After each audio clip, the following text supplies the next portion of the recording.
Bonjour et bienvenue dans le 11e épisode de Celles qui rêvent de devenir écrivain.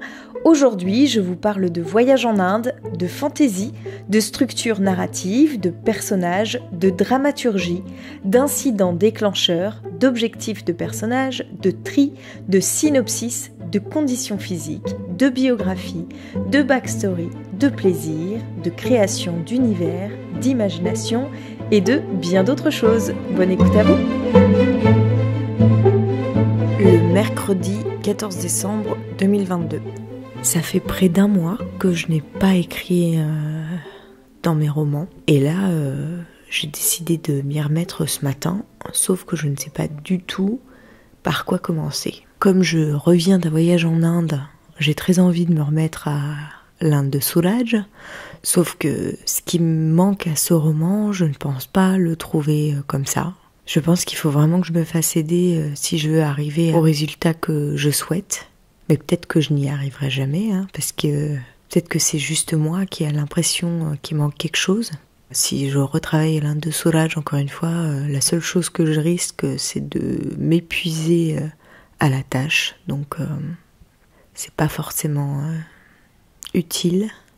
Ensuite, l'essai comique, j'y ai très peu pensé. Et puis j'ai un ami qui est en train de le lire, donc j'aimerais bien avoir ses retours avant de m'y remettre. Je ne sais pas du tout en plus où je l'ai laissé la dernière fois.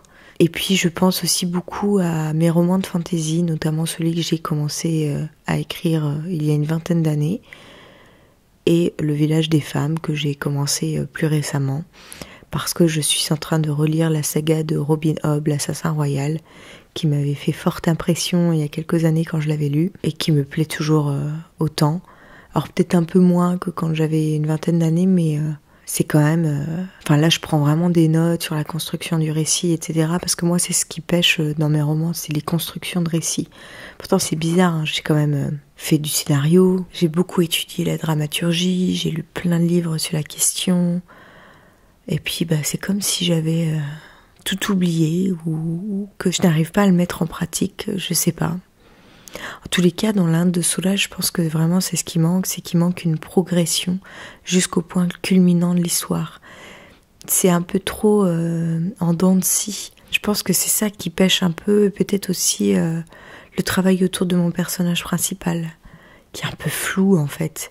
Puisque comme mon personnage principal s'inspire de moi, moi, dans ma vie, il n'y a peut-être rien de très romanesque, alors qu'il faut que j'en fasse un personnage romanesque. Je pense peut-être faire appel à l'école d'écriture Les Mots pour leur service de relecture et de leur envoyer l'Inde de Suraj, en espérant que ça va me donner des pistes de travail. Alors, en théorie, c'est vers les 400 €, mais peut-être que ça dépend encore du nombre de pages. Moi, je suis prête à mettre 400 €. Par contre, si, en fonction du nombre de pages, on passe à 700, 800, 900 €, là, ça devient un peu trop cher. Donc, on va regarder ça. Et puis, je me dis qu'au lieu de travailler sur le roman lui-même, je peux peut-être travailler sur le scénario. C'est peut-être d'ailleurs ça que je vais m'atteler aujourd'hui. Je pense que ça va vraiment me faire travailler sur la structure même du roman. Peut-être aussi resserrer le propos.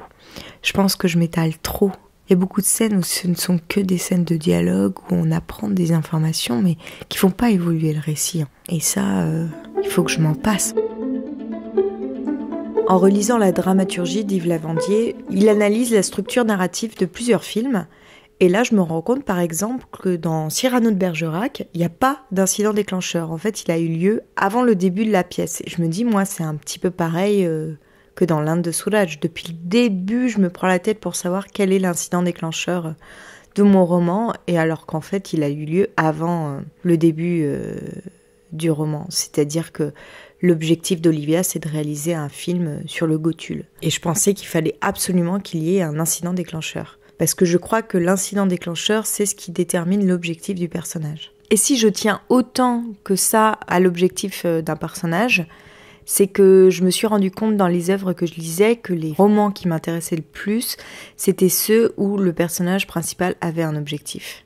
Même s'il est plus ou moins flou, mais quand on sent que le livre va dans une direction, souvent c'est grâce à un personnage qui a un objectif.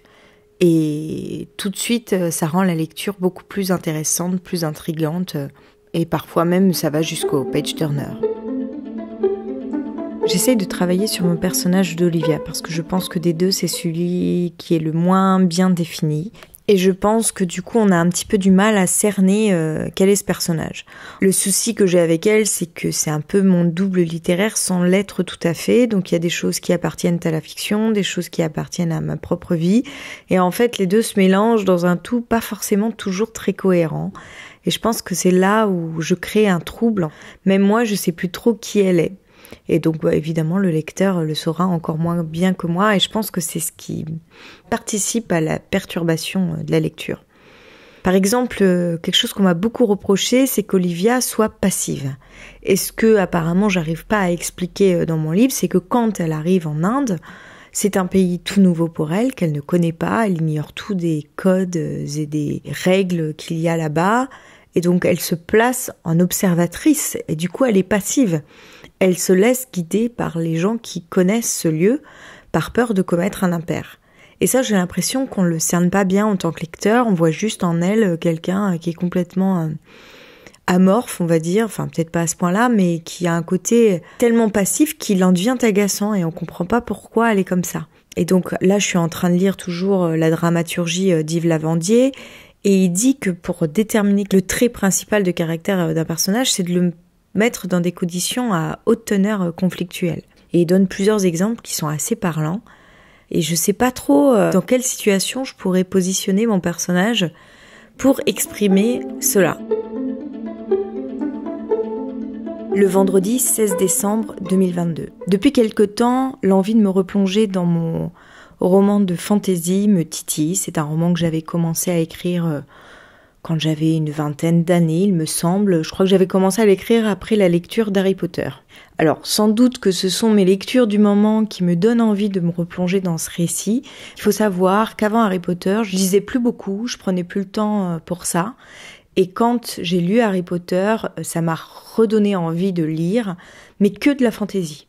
Et donc là, je me suis mis à dévorer de nombreux livres de fantasy, l'Assassin Royal de Robin Hobb, L'Épée de Vérité de Terry Goodkind, etc., etc. Je me souviens plus de tous, il y en a certains que j'ai moins aimés que d'autres. Celui que j'avais préféré de tous, c'était L'Assassin Royal de Robin Hobb. J'avais fini tous les premiers tomes, mais je n'ai pas lu en fait les derniers livres de la série, Le Fou et l'Assassin, je crois que ça s'appelle. Et donc, pour pouvoir les lire aujourd'hui, je me suis dit qu'il fallait que je me replonge dans toute la chronique de l'Assassin Royal. Est-ce que ça me plaît toujours autant aujourd'hui ?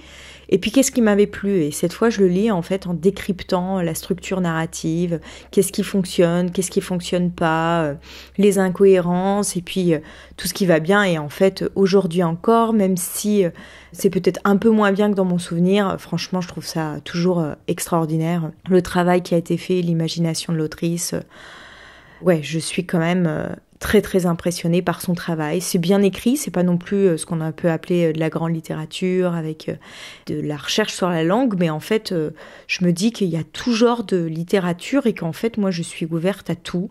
Je peux autant aimer un beau texte avec une histoire peut-être un peu moins intrigante, comme je peux aimer une histoire intrigante où la langue est peut-être un peu moins riche que dans un texte extrêmement travaillé au niveau du style.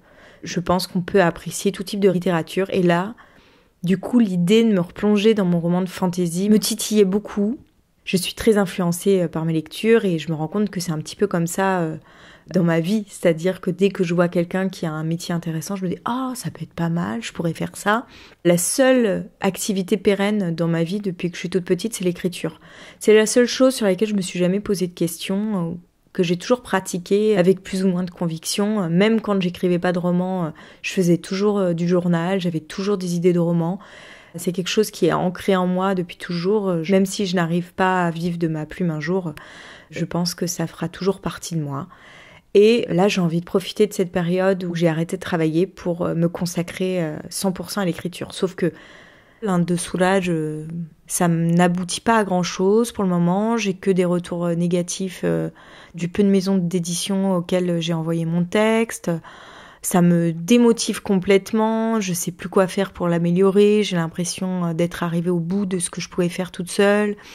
J'ai l'impression qu'il manque toujours quelque chose. Alors je me dis, est-ce que ça vaut le coup de le publier dans ces conditions ? par moi-même? Est-ce que ça vaut le coup de payer une analyse éditoriale? Bon, ça, je l'ai pas exclu, hein. Je pense faire appel à ce service, on sait jamais si ça relance la machine. Et puis pourquoi pas travailler sur plusieurs textes de front.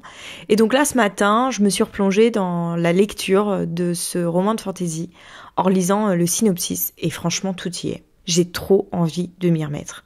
Tout y est, j'ai toute la trame du premier tome de cette saga. Bon, par contre, il faut que je fasse du tri, parce que moi, j'ai la fâcheuse tendance à tout garder. Et sauf qu'au tout début, quand j'ai commencé à écrire, c'est d'ailleurs ce qui fait que je me suis arrêtée dans l'écriture de ce roman de fantasy, c'est que j'étais complètement perdue. J'avais des documents dans tous les sens, de partout. Je savais plus lesquels étaient les plus récents parce que je les avais mal classés. Donc là, le travail, en plus de me replonger dans ce texte, dans cette histoire, ça va être de reclasser tous mes documents, de supprimer ceux qui sont en trop, ceux qui sont en double, et de pouvoir m'y retrouver. Et puis c'est tellement vieux que j'ai même des documents que j'arrive plus à ouvrir. Et malheureusement, ce sont évidemment les versions les plus récentes. Donc j'ai été regarder dans mes disques durs, parce qu'évidemment j'ai copié en double, en triple, en quadruple, par peur de perdre les choses, mais là encore, je retrouve pas tout. Enfin bon, bref, c'est un bordel monstre. Pour parler familièrement, il va falloir que je trie tout ça. Mais par contre, j'ai carrément envie de me replonger dans cette histoire, juste pour le plaisir. Ok, c'est pas de la grande littérature, mais j'ai envie de m'éclater, j'ai envie de m'évader. J'en ai marre en fait de travailler sur des textes, L'Inde de Soulage, c'est un roman auquel je tiens énormément, mais je m'épuise aujourd'hui à la tâche, complètement.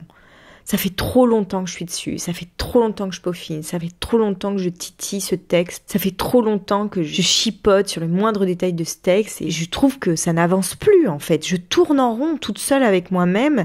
S'il n'y a pas quelqu'un qui m'aide pour ce texte, je suis pas sûre d'arriver à m'en sortir.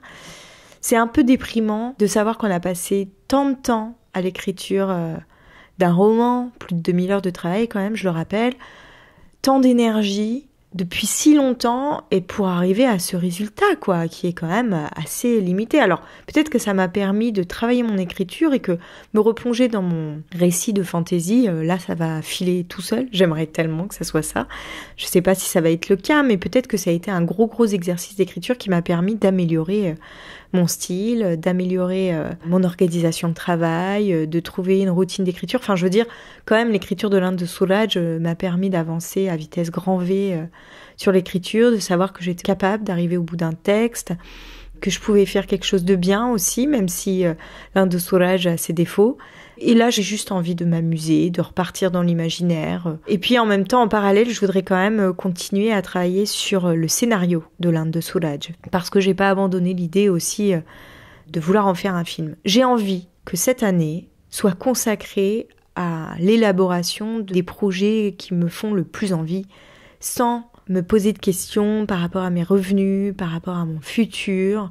Si vous voulez, là, je vais avoir 1 an de chômage devant moi, pour être tout à fait honnête avec vous. Alors, je vais relancer mon auto-entreprise en freelance pour pouvoir me permettre d'avoir des contrats de temps en temps, mais la priorité, avant toute chose, ça va être l'écriture. Je pense que c'est aussi à ça que sert le chômage, c'est aussi pour essayer de vivre de sa passion. Je veux aujourd'hui trouver le moyen de vivre de ma passion, qui est l'écriture. Alors, j'ai encore une idée très floue de comment je vais y arriver, mais je veux tenter le tout pour le tout. Et puis si au bout de cette année, il y a toujours rien qui a... Il faut que j'arrête de penser comme ça, parce que le fait d'imaginer que si je n'arrive pas, eh ben je ferai ça, c'est comme si je me laissais la potentialité de l'échec. Et j'ai l'impression que laisser cette porte ouverte à l'échec, c'est appeler l'échec, quoi. Donc non, j'ai pas le choix, il faut que j'y arrive, c'est tout. J'ai envie d'essayer une autre philosophie de vie, c'est-à-dire de mettre tous mes œufs dans le même panier pour vraiment parvenir à quelque chose, arriver à un but, parce que là, il y en a marre de tenter des choses en tâtonnant, et puis à chaque fois, ça marche pas parce que la vie me rattrape, et puis j'abandonne, en fait, je baisse les bras parce que d'un coup, la peur devient plus forte, parce que l'argent vient à manquer. Je pense qu'à un moment, il faut prendre des risques, et je vais me donner les moyens. Si j'en crois les dates de mes documents de ce roman de fantasy, j'aurais commencé l'écriture en 2009. Donc vous imaginez, ça fait 13 ans. Et apparemment, j'aurais rejeté un coup d'œil en 2016. Bon, je sais pas trop ce que j'ai fait à ce moment-là parce que j'ai aucun document qui date de 2016, mais mon dossier est daté du 18 octobre 2016. Donc il se peut que j'ai rejeté un coup d'œil à ce moment-là, mais bon, j'ai pas l'air d'avoir beaucoup travaillé à ce moment-là. Me replonger dans mon roman est juste jubilatoire. Il y a une myriade de possibilités d'histoire, c'est juste hallucinant. C'est tellement fertile au niveau de l'imagination. Je me suis tellement un peu bloquée sur des histoires inspirées de ma propre vie que là j'ai besoin que mon imagination se débride complètement, de laisser libre cours à toute ma créativité pour m'éclater en fait. Là je m'éclate. Clairement, je m'éclate dans la construction de cette histoire. Je suis même pas tellement dans l'écriture au sens propre, puisque là, je suis juste en train de travailler sur le synopsis, c'est-à-dire la structure même de mon histoire. Et là, je trouve mais tellement de possibilités d'histoire, de choses qui s'ouvrent. C'est magique. C'est le cas de le dire. C'est vraiment génial. Je retrouve le vrai plaisir qui m'anime dans l'écriture, dans le fait d'inventer des histoires. Ce que j'avais un peu perdu à force de retravailler l'Inde de Suraj, parce que ça part pas du tout des mêmes logiques de base en fait. Je suis très très enthousiaste, hein. Franchement, je crois que je vais consacrer à 100% à ça. Bon, du coup, je suis un petit peu déconnectée du monde, là j'ai toujours pas rallumé mon téléphone, il est 10h, mais j'ai pas envie de décrocher, je trouve ça génial en fait. J'adore l'état dans lequel je suis. Bon, peut-être aussi que le café que j'ai pris ce matin, alors que j'en ai pas pris depuis un mois, fait son petit effet. Et puis bah voilà quoi, c'est parti, je me relance dans l'écriture de ce texte, ça me fait vibrer. Ça devrait être la seule chose qui compte.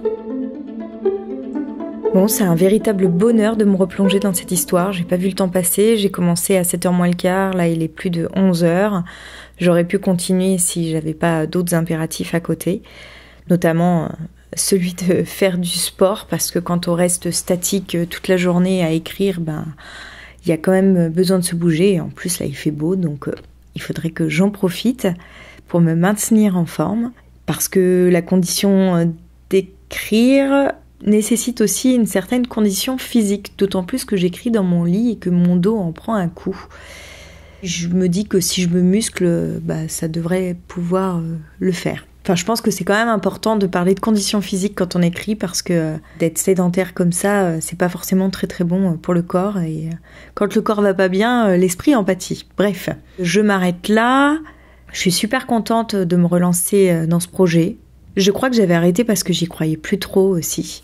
Je croyais pas qu'un jour je pourrais être publiée. Et c'est vrai que j'ai tellement l'impression qu'il y a énormément de gens qui cherchent à se faire publié en fantasy, que j'ai du mal à m'imaginer que je puisse tirer mon épingle du jeu.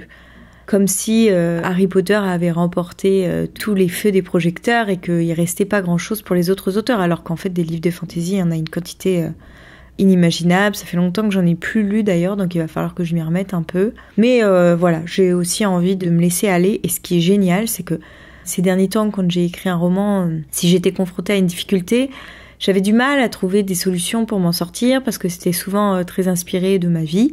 Donc j'étais un petit peu bloquée dans ce carcan autobiographique, alors que là, comme c'est imagination pure, je peux aller dans toutes les directions. Je me pose même pas la question, enfin, les choix, je sais pas, je trouve que les choix sont beaucoup plus faciles, évidents.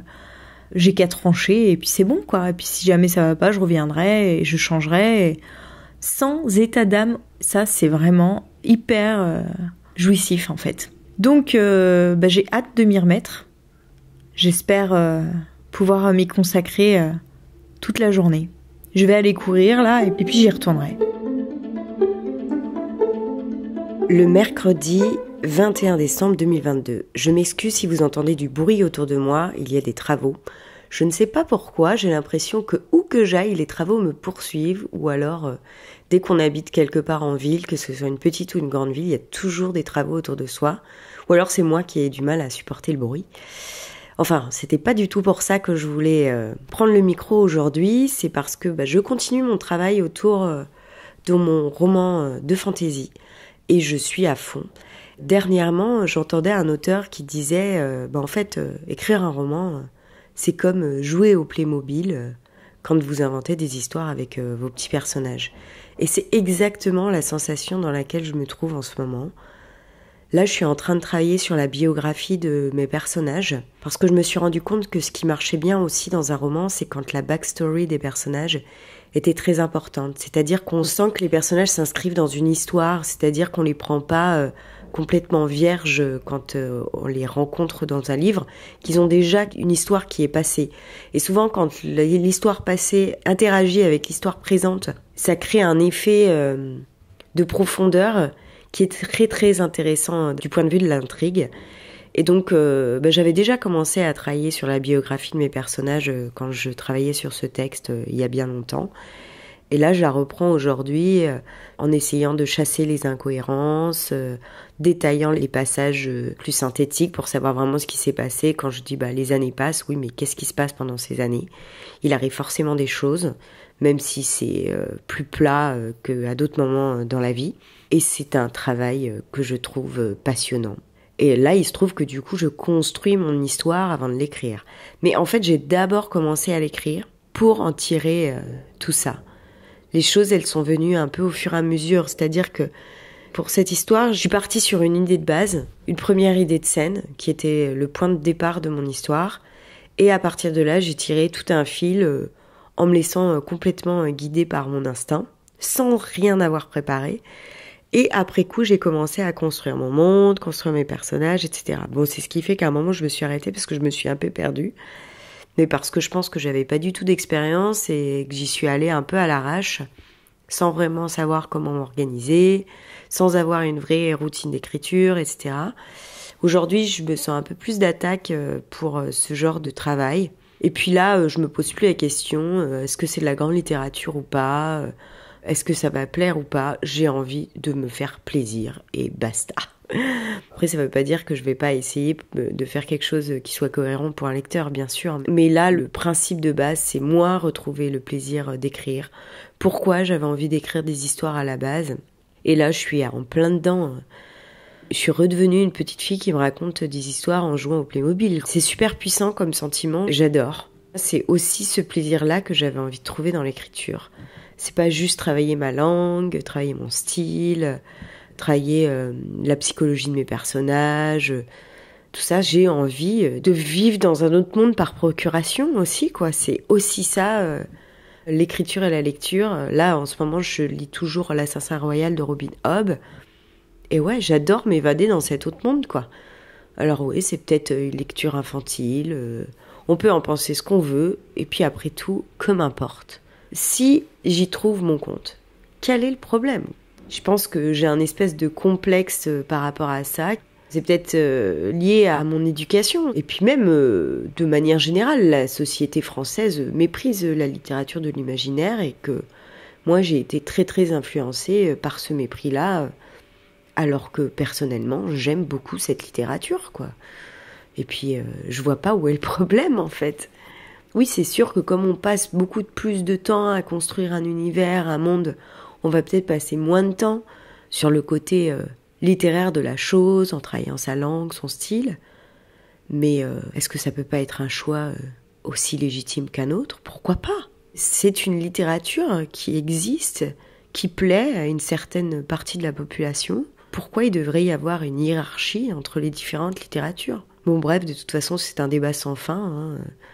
J'ai pas de réponse par rapport à cette problématique-là. J'en cherche pas non plus, forcément. Ok, il y a beaucoup de questions qui se posent autour de ça, mais je pense que le principal, c'est de trouver dans quoi on aime écrire. Et puis moi, après avoir passé tant d'années sur quelque chose où je voulais être le plus proche de la réalité possible, ça me fait un tel bien fou de juste me lâcher la bride à mon imagination. Puis ce qui est incroyable, c'est que ça vient tout seul. Je tire le fil et il y a plein d'idées qui me viennent. Alors des fois, il y a beaucoup aussi d'incohérences, hein. Donc ça, il va falloir que je les élague un peu au fur et à mesure.